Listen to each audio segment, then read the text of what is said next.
So pleased to be once again joined by one of the English language voices of AAA Lucha Libre. It's Larry Dallas. Larry, welcome back to Under the Ring Pro Wrestling Conversations. How are you doing today? I'm doing great, man. Glad to be back on here with you. I'm excited. We got Tijuana's Triplemania in about a week from Saturday, I believe, or something like that. So it's exciting times right now for me. Yeah, June 15th. Triplemania has 3 dates on the calendar this year. The first leg took place April 27th in Monterrey. Then the next June 15th at Tijuana, as you mentioned. The final leg takes place in Mexico City on August 17th. So if you were selling the general American wrestling watching audience on checking out Triplemania, what would you tell them? This one's going to be a little bit different because the last couple of ones that I've done, there was like Ruleta de Muerte, which is like the mask tournament where the losers advance and the final guy got his mask removed, which was Viano 3. Last year was they did the Parejas and Criables tournament basically, which ended with Sam Adonis and Psycho Clown in a mask versus hair match where Sam Adonis lost his hair. Right now, it's really built around the fact that Vampiro, and some of you fans might remember him from WCW. He was a very big star in Mexico back in the 90s. A big feud he had with Conan. So it's his retirement tour. So it's going to be. So apparently, we got two more chances to see Vampiro in the ring before he hangs it up. We got some good matches on thing too. Obviously, going to see some great lucha, some great flying.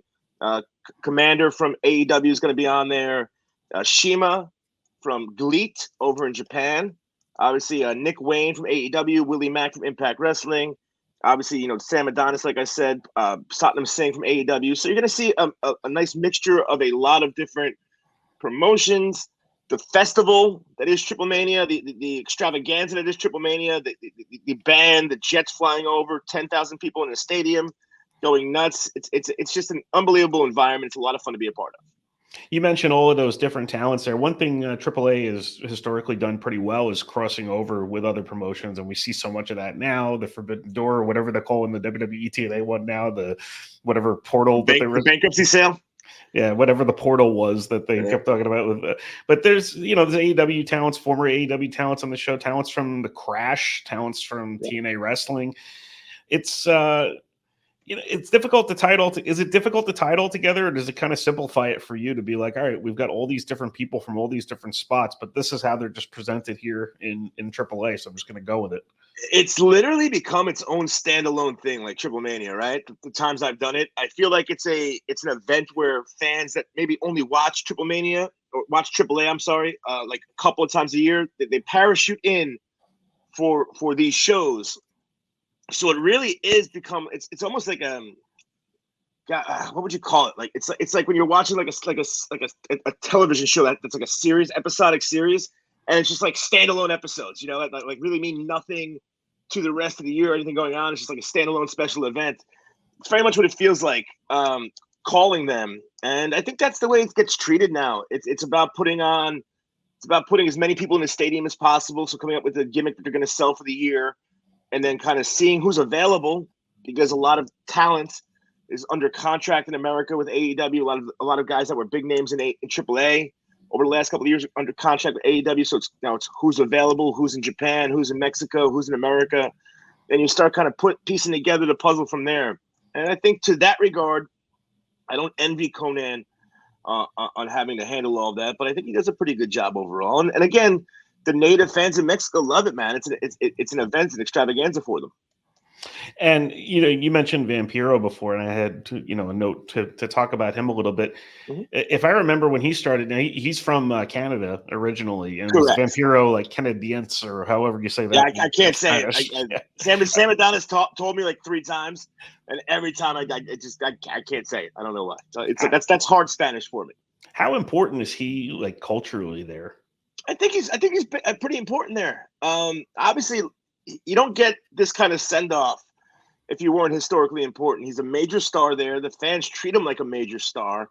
Lucha is so funny in that regard, right? I think in America, especially this generation, I mean, when guys come back or they're kind of overstaying their welcome or past their prime, not that fans turn on them, but like they just don't want to see them anymore. You know what I'm saying? And in Mexico, it's part of their culture so much that they grew up with these guys and they get to go watch it with their kids. and tell these kids who they grew up watching.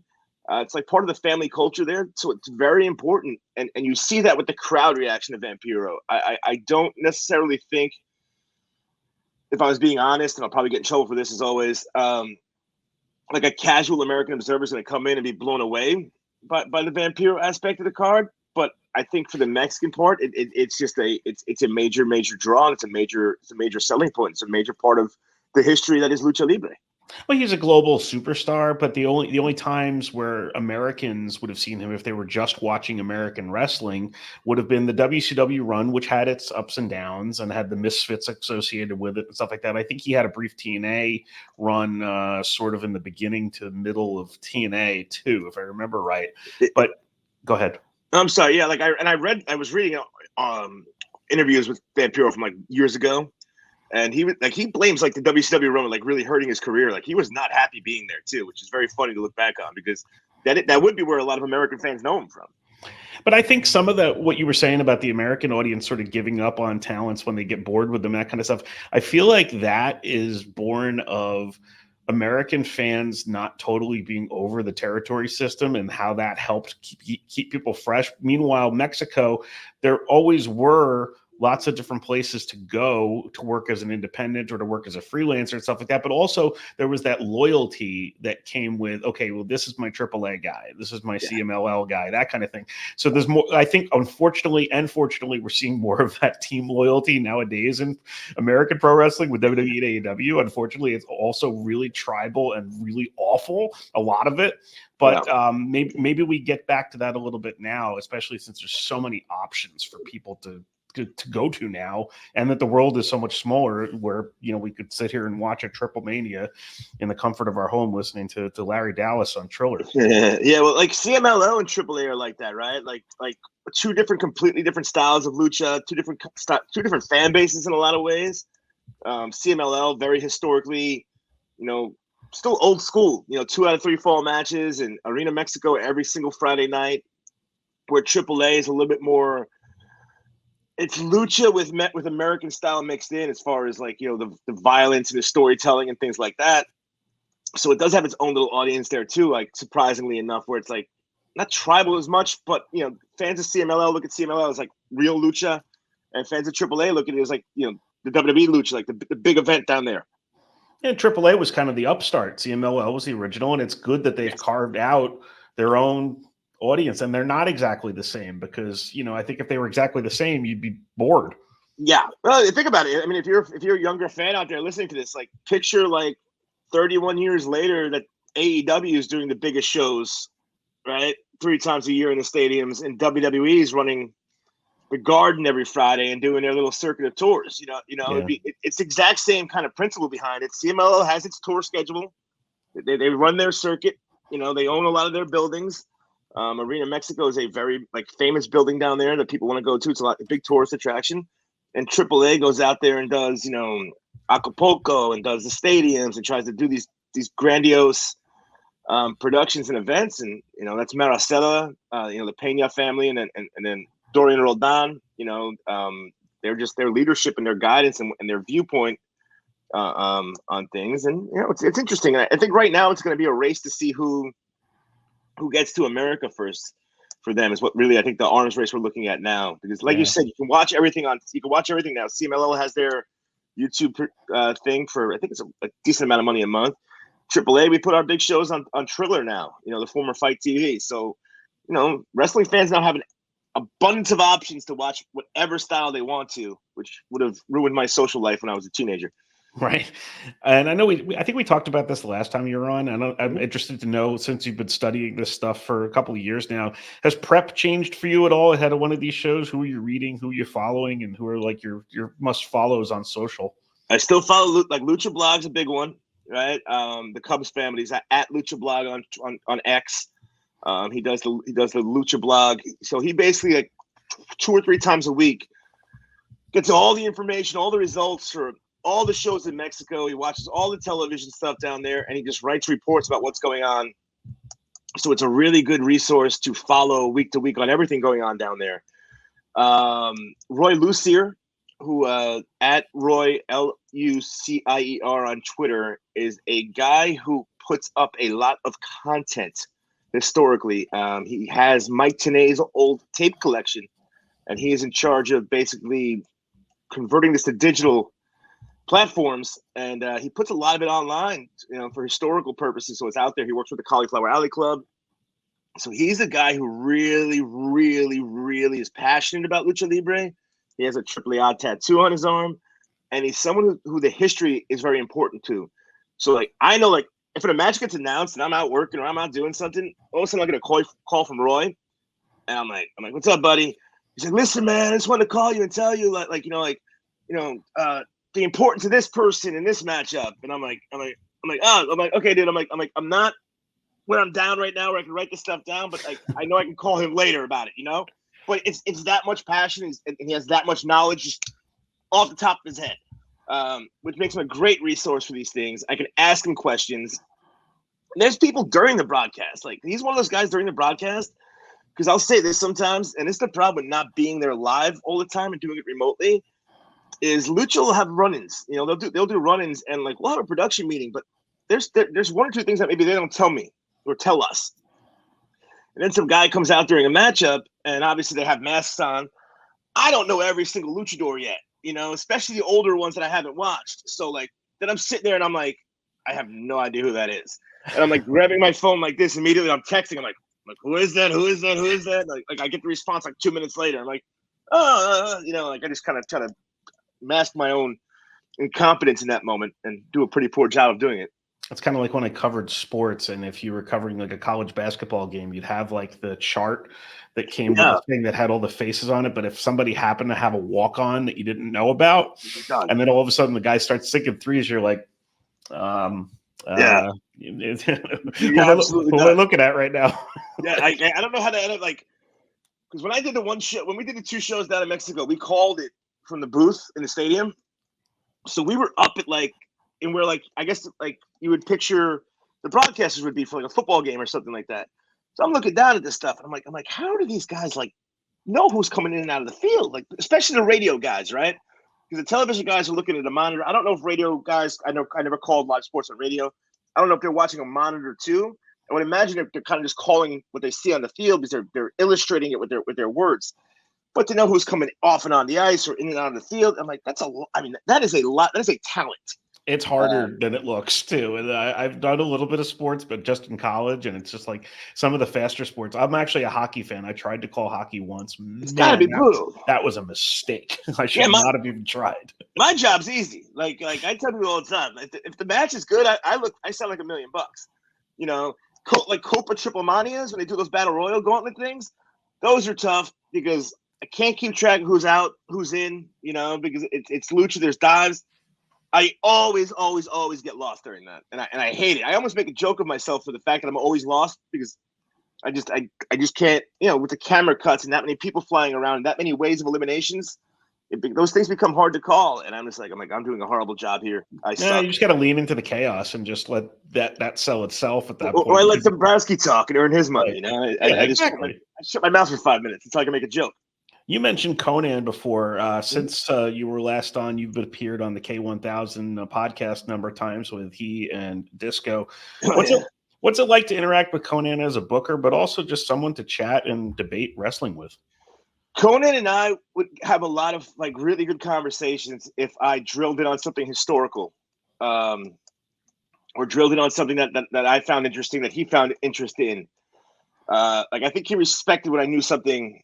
Or I had a question about something, or I read something that piqued my interest, and I go, "Hey, what was going on with this?" Because I'm one of those people that like will go back and read old Observers sometimes in my free time because I'm psycho, and I'll be like, "Oh, like I want to read about this card that I remember watching when I was 15 or 13," and then like I'll start asking Conan that. Like I love having that kind of access to somebody where I can ask questions like that.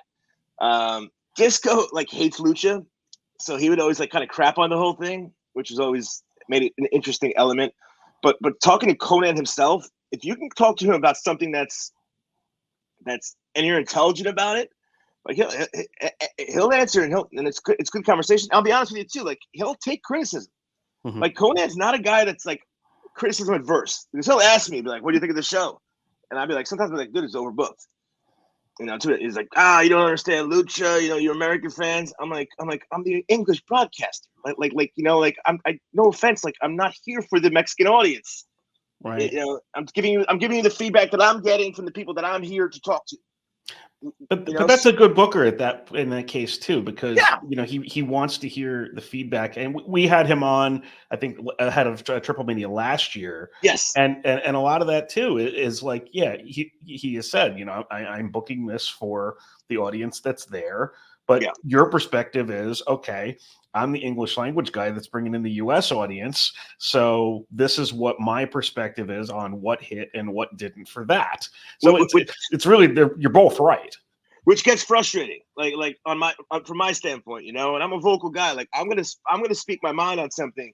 If I'm like, dude, like, you know, like, because at a certain point, like, I don't care what I'm getting paid. I care more about like my quality of my performance. You know, for me. That means more to me than money I'll blow through in a week or two, you know? So like I get that kind of professional like frustration sometimes with that aspect of it, because it's like, if we want to expand to America, which I think we want to do, you know, I think it's they keep on telling me something's coming up. There might be an announcement after August. I'm not 100% sure. You know, then we have to, and again, I don't know how to do it. So like I'm blindly criticizing something without answers, which is the worst thing you could do in any environment, any job in the world, right? Like, when this doesn't work, well, how do you fix it? I don't know. You know, so like I don't know the answer, you know, but there has to be a way to navigate both aspects of that, right? For that kind of expansion. And I don't know how you do that, because I would imagine if I was sitting there in the audience in Mexico, I would want my lucha to be my lucha. And I wouldn't want my lucha to be for the gringo in New York, you know, like so like maybe there's a way to expand it to the Spanish audience in America. Yeah. But as far as getting that English speaking audience into a completely new style they don't know about, and me and Sam Adonis debate this all the time because Sam knows a lot of lucha history, and it's like, you know, dude, call it like lucha. And like, stop explaining. Like, every show I almost treat like I have a new audience, so I'm just like re-educating people. It's like, dude, don't do that anymore. And I'm like, I don't know, man. Like, you know, like, we got to kind of act like these people don't know what they're looking at. There's a balance there, though. I think there's a balance there too, you know, and that's my job to kind of learn how to walk that balance, being better on my end. I mean, like, I'm not a professionally trained broadcast. I never thought I'd be doing international, and I never thought I'd be doing Japanese and Mexican wrestling shows, you know, before I did English ones, before I did American ones. Like, that was never like a trajectory I set my goal on. Like, I didn't go to school for that. So like I'm navigating that like everybody else, you know. To me, I just want the general article, the genuine article, I should say. Like when I went to a couple of the New Japan shows when they were in the city in the Palladium, I guess that was 2 years ago. Yeah. And really what I wanted to see was New Japan. I'm going to New Japan to see New Japan. I'm not going to see, as much as I like some of the American talent they had on the card, I didn't really need it. It was just, if you know, a friend of mine a couple of months ago is a professor and was doing his sabbatical in Mexico, like, hates wrestling more than anyone I know. And messaged me to tell me, I'm at Arena Mexico watching CMLL with my daughter right now. And I'm like, you? Are you kidding me?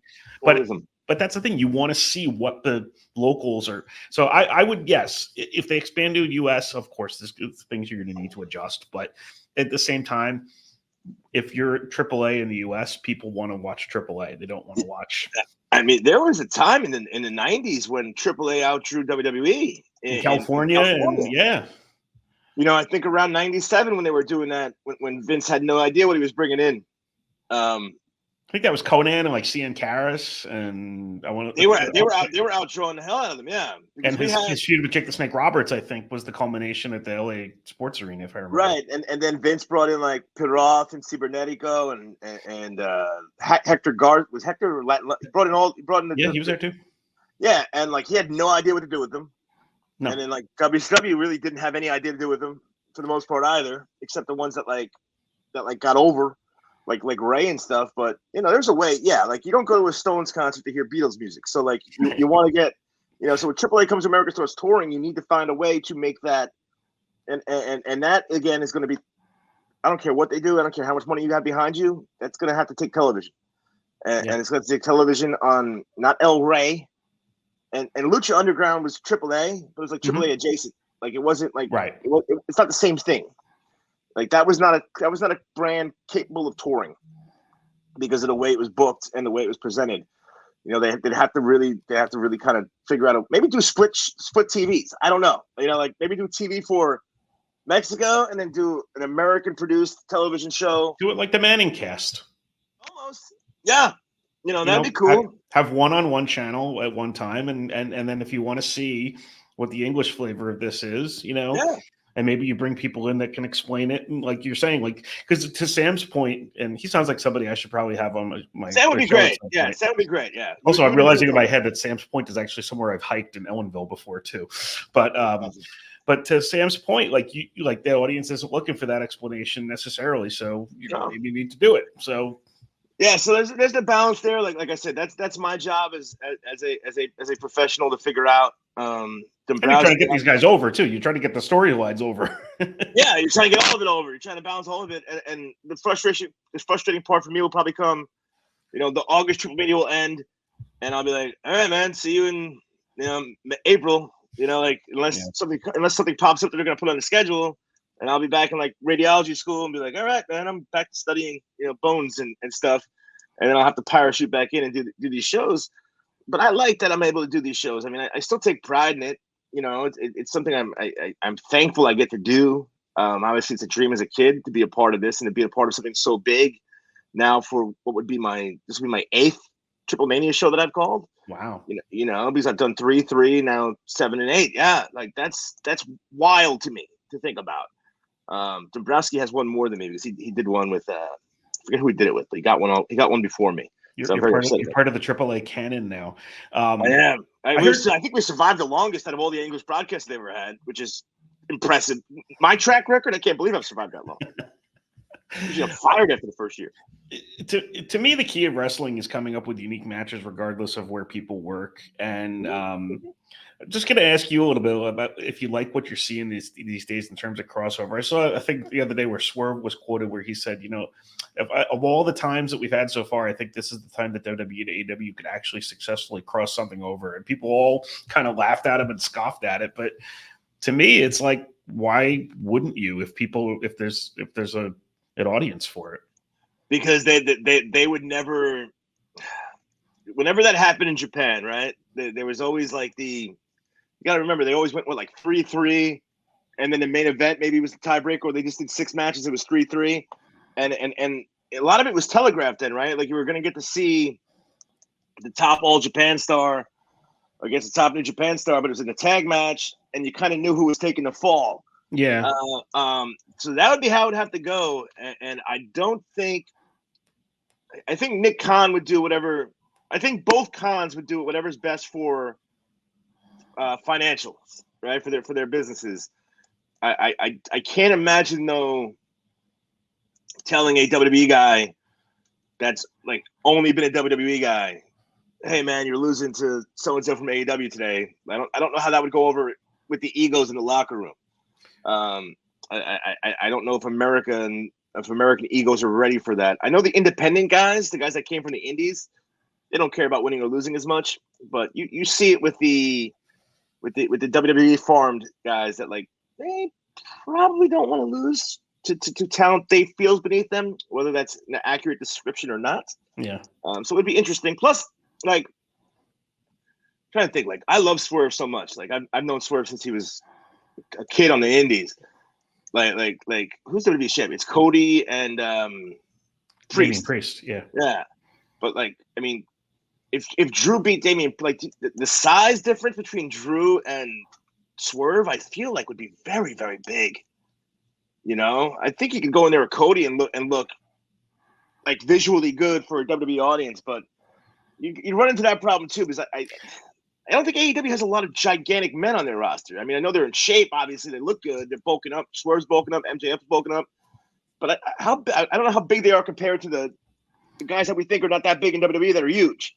Yeah, I mean, that's to me. I think that the thing about the wins and losses and the talent that might be beneath them could be erased in this era by the number of zeros that are on the check for, because when you look at the history of pay-per-view in the US, I think the most popular pay-per-view outside of the big four in the WWE history was the Invasion. Yeah. I blew that in a month. Right, but that did very well because of the intrigue about it, and I think you could find a place. You look through history too. Pro Wrestling USA, they couldn't decide what to get for lunch. Basically they couldn't, much less figure out what to book. But UWF got cannibalized by NWA when Crockett bought it. But I think there's ways that you can make natural stories. I like what they did now with Jordan Grace and Roxanne Perez, where you're like, that's cool. Are they going to have Jordan Grace win the NXT Women's Championship and then maybe have someone from NXT go win the TNA Knockouts Championship and then have that sort of be a thing? It's possible that, that'd be cool. Like things like that work. Yeah, this could be the beginning of that. But I think there's stories that you could tell that aren't just like, oh, you're better than me. For me, like I remember when we had Meltzer on, I mentioned to him that like the match that I would look forward to, because it was still when the Elite hadn't totally re-signed, for their term yet. I said, well, what I would want to see if they came over to WWE is I would want to see Kenny Omega and the Young Bucks wrestle Roman Reigns and the Usos. Yeah. Because why would I not want to watch that? That'd be the one that you would think of immediately. It would jump right out. Yeah, absolutely. So I think there's stories you can tell, but of course, I just don't think they're going to. I think other companies will see work together because they need to. I think you'll see people start partnering up like that, like you are. Yeah. But I mean, it would be great for the industry, it'd be great for the fans, but I don't think they'd do it. Well, I'm going to give it like 5 years. All right. Or less. You are the prediction master. You were telling me so. Unfortunately, I'm better at other things than that I am with wrestling sometimes. But I'm better than a lot of things other than I do too. It's a different WWE, and the AEW is not a competitor they've ever had before. It's such a different company now, and I find it interesting more. And this is very, very like in the weeds stuff that probably no one's going to care about. But like the idea that UFC might go to Turner to replace NBA is to me, I can't even wrap my head around that because of the connections. Obviously, UFC and WWE are part of the same company. The fact that AEW would be a Warner production and then UFC be on Warner, and then like AEW is going to cross promote UFC and vice versa would be like I can't even process that in my head.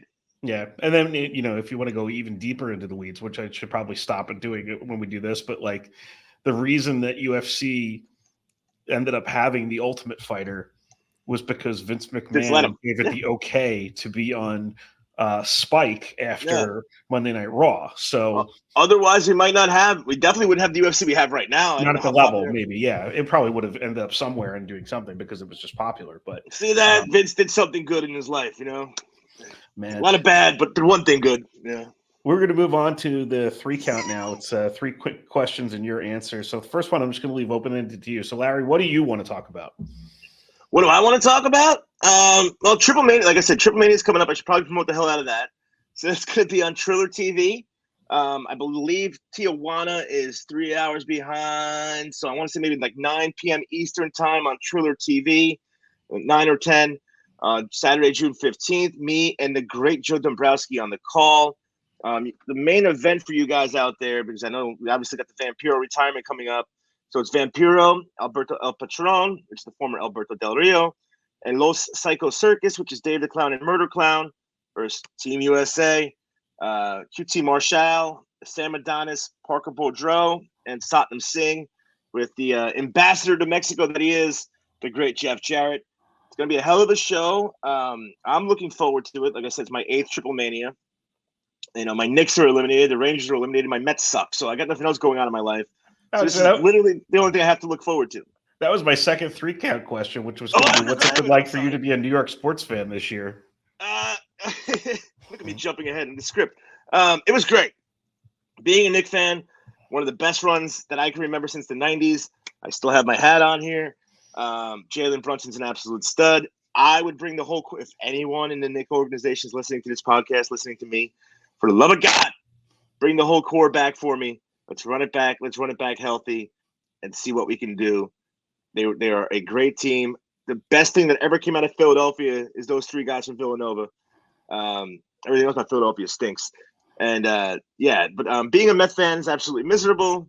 I'm not really a hockey fan like that unless I make money bartending it. But the Knicks are my pride and joy, and they gave me a great season. I'm disappointed, but I'm happy at the same time. Yeah, Mets and Islanders fan here, so I've got you made the playoffs. Yeah, they could do. They could be better. They had their semifinal runs during 20 and 21, and what I was most worried about during the run in 2020 to the semifinals was I've been waiting for my entire life for the Islanders to win the Stanley Cup again. And you if it couldn't happens go when I can't even be there, I'm going to be really mad. I'm going to be happy and mad at the same time. Yeah, that would drive. You know what? I could see that being a problem in life. Yeah, like I think the Knicks will win 1 year after I die. So like whenever I die, the Knicks will win a championship. Like I just know it's like Beningo for New York sports listeners. Joe Beningo always says the Jets will win once he's dead. So, and then the last question I have, and I think we talked about this a little bit last time too, but I want to see if there's any other examples you have. What's been the hardest thing for you to have to try to explain on commentary in your career? Hardest thing to explain, honestly. So I went over to Japan they did a Torimon reunion show, which was the original, like the predecessor for Dragon Gate. It was Ultimo Dragon's kids. So all these guys that I have now been calling in Dragon Gate came out in Cork and Hall and all their old gimmicks. Oh God, 20 years ago, and it was a complete like throwback show, and it felt like I was on a I was Lucy in the Sky with Diamonds for about 3 hours calling the show. Thankfully, I had this great Jay Church, who's a Dragon Gate historian and their English play-by-play guy. He knew all of it. He guided me through. But like, just imagine like everything changes, and you just got off a plane like 12 hours ago from a 12-hour flight, and you're just like, and you have to just kind of flow with it. And you just have to have fun with it, man. Like, that's one of those things, like you said, like, you got to lean into the chaos. That was a lean into the chaos moment. I think other times, like when I know someone got injured, and like I see it, but they're not showing it. Like I try to call things like a real, like calling a real sporting event. Mm-hmm. But sometimes you got to remember that it's pro wrestling too. I think sometimes you got to curb those instincts sometimes too. Like, because obviously I know enough to know like how things are supposed to look. And when they don't look good, like, oh, like, like if it's like a bad reaction, I'm like, I feel like an NBA player at the dunk contest, like jumping out of my seat. Yeah. Or like anything else, man. Like when things don't go right, those are hard to call, dude. Like yeah. When they're setting up these convoluted spots and like it's not going right, and you're on commentary, like you're like it's like, dude, your pants are down on national TV. It's like. It's not a fun position to be in, but that's the job, man. That's what we signed up for. So we got June 15th in Tijuana, and then August 17th, Mexico City. Triplemania on Triller. Larry Dallas, so happy you were able to join me today. All the best with this call, and all the best with everything you got going on. I appreciate that, man. Give my best to your fans, people that listen to this. I listen to you all the time. I love all the guests you have on here, man. I pop when you get guys I know and like. And I know you got some big ones coming up that you can't talk about, but so whenever we have this little dip for the week that I'm on, it's going to go right back up pretty big. So tell your producers not to worry about it too much. Very nice. Thank you very much. No problem, man. Thank you.